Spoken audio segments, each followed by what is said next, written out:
গাংমৌরলা মাছ তো তোমরা অনেক রকমভাবে রান্না করেছো, আজকের এইভাবে একবার বানিয়ে দেখো, আশা করছি তোমাদের অনেক ভালো লাগবে। মাছগুলোকে কেটে ধুয়ে নিলাম।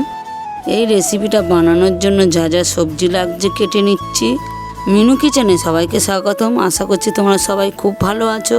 দুটো মিষ্টি আলু নিয়ে নিয়েছি, একটা এমনি আলু, একটা কাঁটা বেগুন, একটা উচ্ছে, অল্প পরিমাণে একটু কুমড়ো। সমস্ত সবজিগুলো কেটে ধুয়ে নিলাম।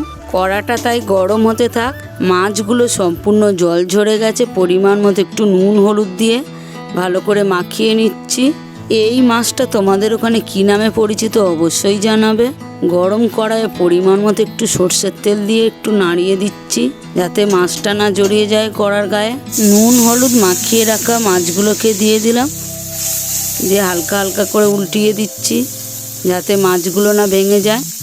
হালকাভাবে নেড়ে নামিয়ে নিচ্ছি, বেশি কড়া ভাজা হয়ে গেলে টেস্টটা নষ্ট হয়ে যাবে। ওই কড়াইয়ে আবার একটু সর্ষের তেল দিয়ে দিলাম, কোচানো পেঁয়াজটাকে দিয়ে একটু ভাজা ভাজা করে নিচ্ছি। পেঁয়াজটা হালকা ভাজা হয়ে এসছে, দুটো চেরা কাঁচা লঙ্কা দিয়ে দিলাম, দিয়ে একটু নাড়িয়ে দিচ্ছি। অল্প পরিমাণে একটু সামান্য কালো জিরে দিয়ে দিলাম, অল্প একটু টমেটো কেটে রেখেছিলাম দিয়ে দিলাম, দিয়ে একটু ভাজা ভাজা করে নিচ্ছি। যে সবজিগুলোকে কেটে রেখেছিলাম দিয়ে দিলাম, দিয়ে একসাথে ভাজা ভাজা করে নিচ্ছি।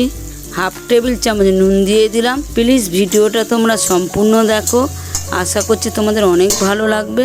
গ্যাসটাকে লো ফ্লেমে রেখে দিলাম যাতে সবজিটা কিছুক্ষণ ভাজা ভাজা হয়ে যায়। সবজিটা একটু ভাজা ভাজা হয়ে এসছে। হাফ টেবিল চামচ হলুদ গুঁড়ো দিয়ে একটু কষিয়ে নিচ্ছি। একটু নেড়ে কিছুক্ষণের জন্য ঢাকা দিয়ে দিলাম। আমি কিন্তু গ্যাসটাকে লো ফ্লেমে রেখেছি। কিছুক্ষণ পরে অল্প পরিমাণে একটু জল দিয়ে দিলাম, দিয়ে একটু নাড়িয়ে দিয়ে কিছুক্ষণের জন্য কুক করতে দিয়ে দিলাম গ্যাসটাকে লো ফ্লেমে রেখে। কিছুক্ষণ পরে ঝোলটা অনেকটাই শুকিয়ে গেছে, সবজিগুলোও একটু সিদ্ধ সিদ্ধ হয়ে গেছে। ভেজে রাখা মাছগুলোকে দিয়ে দিলাম, দিয়ে আবার কিছুক্ষণের জন্য কুক করতে দিয়ে দিলাম গ্যাসটাকে লো ফ্লেমে রেখে। কিছুক্ষণ পরে সামান্য একটু নাড়িয়ে দিয়ে গ্যাসটাকে বন্ধ করে দিলাম। আজকের এই গাংমৌরলা মাছের রেসিপিটা খুব সহজ উপায়ে বানিয়েছি, তোমরাও রেসিপিটা এইভাবে বানাও, তোমাদের অনেক ভালো লাগবে। চ্যানেলে যদি নতুন হয়ে থাকো চ্যানেলটাকে সাবস্ক্রাইব করে মিনু কিচেনের পাশে থেকো। পরবর্তী রেসিপিতে দেখা হচ্ছে, তোমরা ভালো থেকো, সুস্থ থেকো।